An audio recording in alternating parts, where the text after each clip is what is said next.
Imagine a country that ranks among the top 10 best places to live in the world. A seemingly idyllic Mediterranean paradise where the water is crystal clear and the sun shines 300 days a year. Now, imagine that same country is the only place on Earth in the 21st century where the capital city is sliced in half by a militarized buffer zone, guarded by peacekeepers, barbed wire, and sniper towers. You might think you are looking at a holiday brochure, but you are actually looking at one of the most complex geopolitical puzzles of modern history. We often hear about the powerful passport, the tax breaks, and the endless summers. But is it really just about sipping fraps by the beach?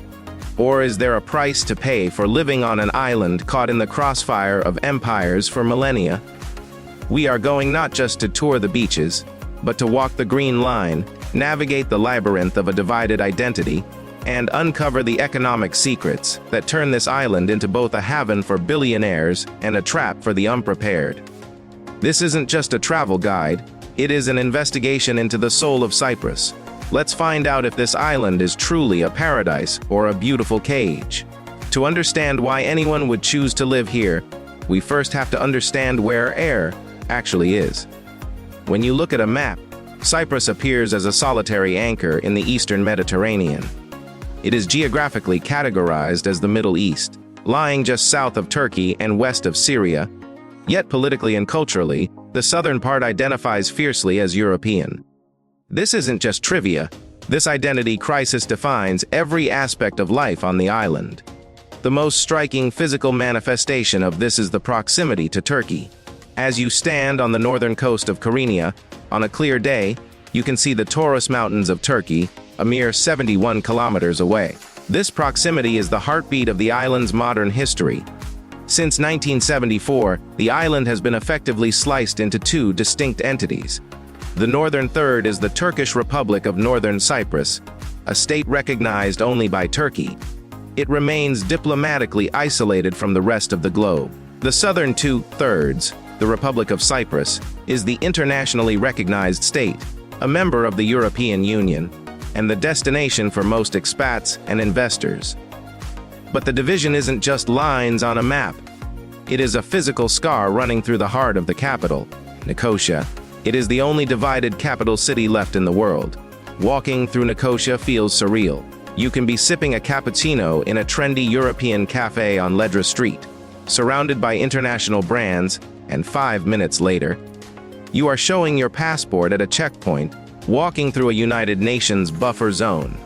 A quiet strip of abandoned buildings frozen in time since the 70s, and emerging into a bazaar that feels distinctly Middle Eastern, with the call to prayer echoing from minarets. For a resident, this division adds a layer of psychological complexity. You are living in a safe, EU-protected zone, yet you are always aware of the frozen conflict next door. However, looking past the politics, this strategic location has a massive upside. It has turned Cyprus into a cultural bridge. It is where the efficient, structured laws of Europe meet the chaotic, warm hospitality of the Levant. The people here, predominantly Greek Cypriots in the south, share a DNA and culture with mainland Greece, 900 kilometers away, but with a distinct twist. They are islanders first. This island mentality creates a very specific social environment. With a population of around 1.5 million, Cyprus feels less like a country and more like a giant, sprawling village. Everyone seems to know everyone. If you do business here, you quickly realize that contracts are important, but who you know, your connections, is everything. It is a society built on trust and reputation, which can be incredibly welcoming if you are accepted, or frustratingly insular if you remain an outsider. The division of the land mirrors the division. You might feel as an expat you are welcome, you are safe. But are you ever truly one of them? If you ask a local what the secret to their longevity is, and they do live long, often well into their 90s, they will likely smile and say two words: Siga Siga, slowly. This is the national mantra. It is a philosophy that emphasizes the present moment, refusing to rush, and prioritizing calmness over efficiency. On the surface, this is the dream. It is why you move to an island. You want to escape the rat race of London, New York, or Berlin. You want to sit in a coffee shop, drink a plain coffee, and watch the world go by. And for the first few months, it is paradise. The stress melts away. The diet helps, of course.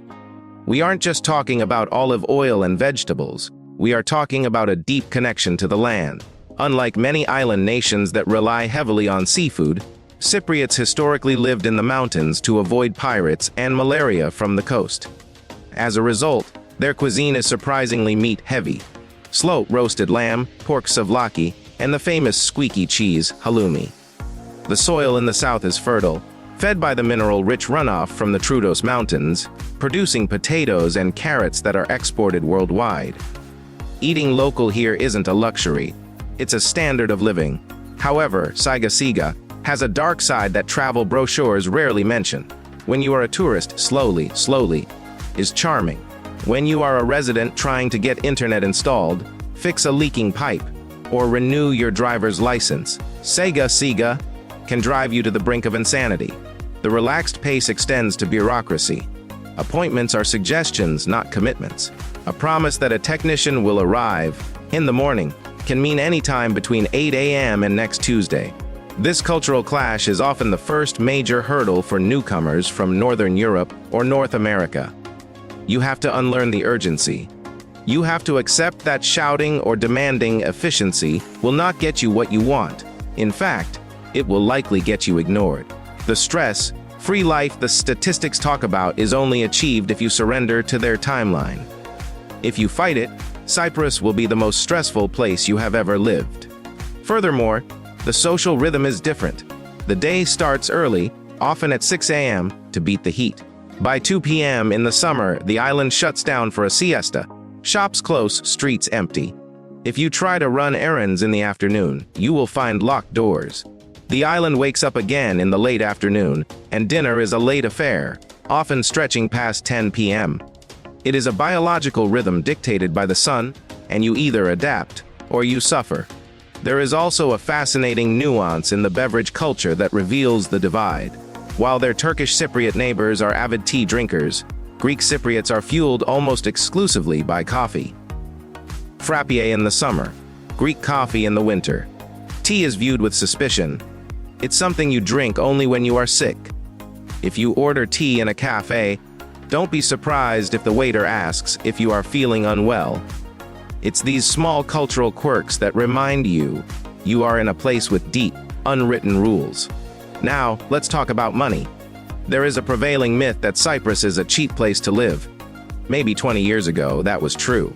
Today, that is a dangerous assumption to make. While it is cheaper than London or Paris, it is significantly more expensive than Spain, Portugal, or Greece. You have to look closely at Limassol to understand this. Limassol has transformed into something resembling a mini Dubai. Skyscrapers have shot up along the coast, largely fueled by foreign investment. The result? A housing crisis for locals and average expats. Finding a decent apartment in Limassol for under a $1,000 is becoming a mission impossible. You might find a studio, but it will likely be old, damp, and far from the center. And here lies the first trap. The cheap rent often comes with a catch. Real estate agents might show you a bargain for $800.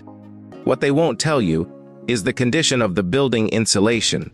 Cyprus houses are built to stay cool in summer, often with concrete and single glazed windows.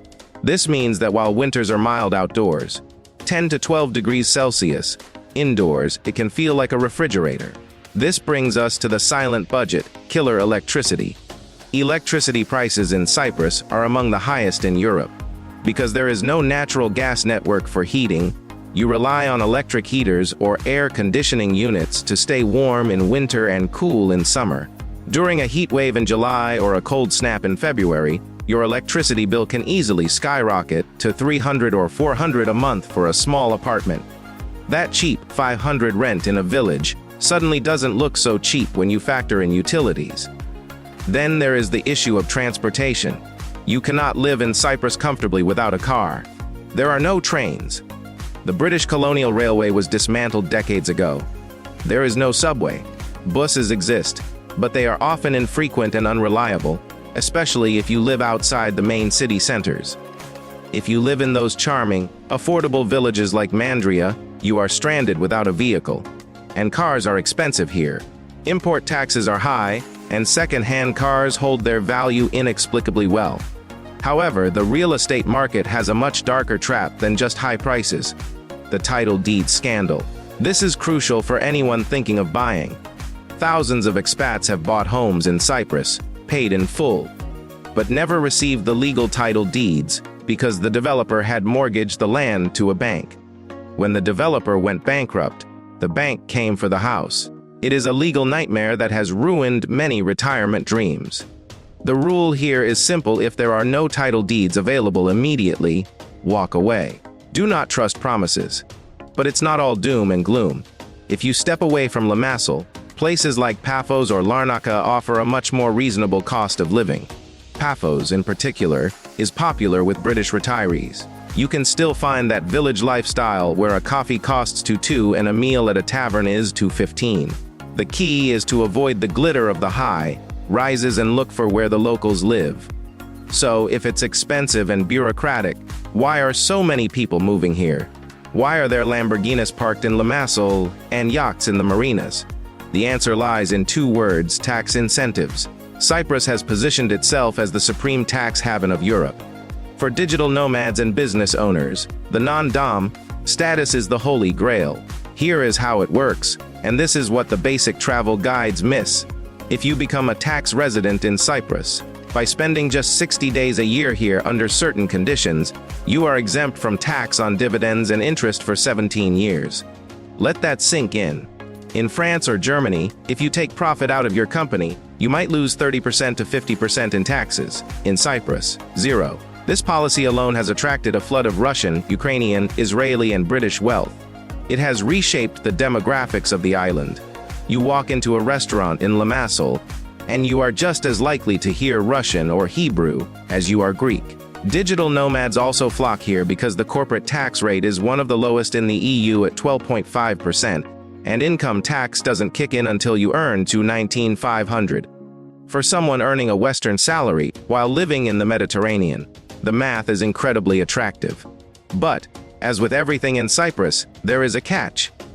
The government invites you to bring your money, but the banks act like they don't want it. The banking system in Cyprus is traumatized by the 2013 financial crisis. Today, opening a bank account as a foreigner is an excruciating process.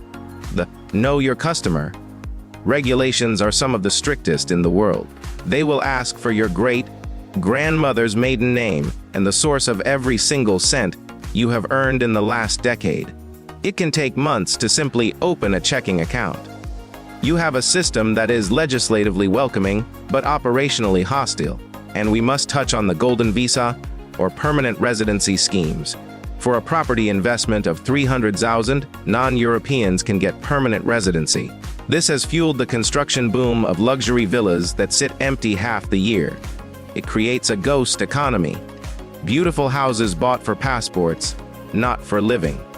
It drives up prices for locals and creates sterile neighborhoods that feel more like investment portfolios than communities.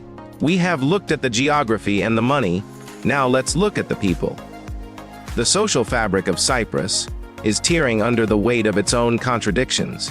There is a shocking statistic that often goes unmentioned: in Cyprus has one of the highest divorce rates in Europe. They call it the island of divorce. Why? It's not just about infidelity with tourists, though that happens. It's often the pressure cooker of island life. Many couples move here to save a failing marriage, thinking sunshine will fix their problems. But migration is stressful. The lack of support networks, the financial strain of hidden costs, and the boredom that sets in once the holiday vibe fades. All these crack the foundations of relationships. Then there is the issue of migration from the other end of the economic spectrum. Cyprus is the closest European country to the Middle East. It is on the front line of the refugee crisis. Boatloads of desperate people from Syria and Lebanon arrive regularly. But the reality they find is starkly different from the European dream they imagined. The government is overwhelmed. The Pornara reception camp is often overcrowded and operates in difficult conditions. Refugees receive a meager allowance, around 200, barely enough to survive. They are often restricted from living in tourist areas to keep the image of the island pristine. You will see them in the remote agricultural villages, working the fields in scorching heat, or doing the low-paid labor in construction and gas stations. There is a palpable tension. The older generation who remember the War of 1974 can be wary of foreigners. While they are hospitable to tourists who leave money, the welcome mat is often pulled back for those seeking refuge. This creates a three-tiered society. The wealthy expats living in gated communities, the locals navigating their daily lives, and the invisible workforce of refugees and migrant workers keeping the economy running. It is a stratification that is uncomfortable to witness, but essential to acknowledge. And let's not forget the grave tax. It sounds like a joke, but it's real. In some municipalities, you pay for your final resting place as a form of local taxation.